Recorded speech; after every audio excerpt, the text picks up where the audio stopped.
Derrière cette frontière, ils sont des milliers, des réfugiés syriens qui attendent dans le froid de passer en Turquie.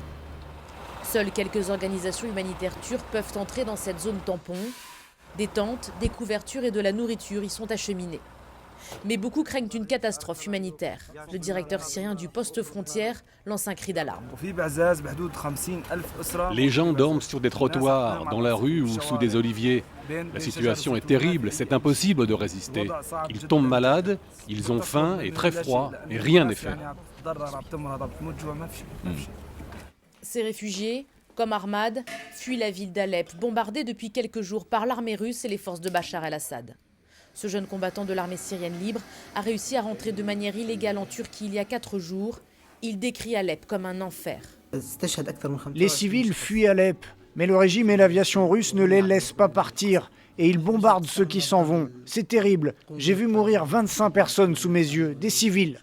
Des civils qui continuent à affluer massivement vers la Turquie. Il serait encore des milliers en route vers l'exil.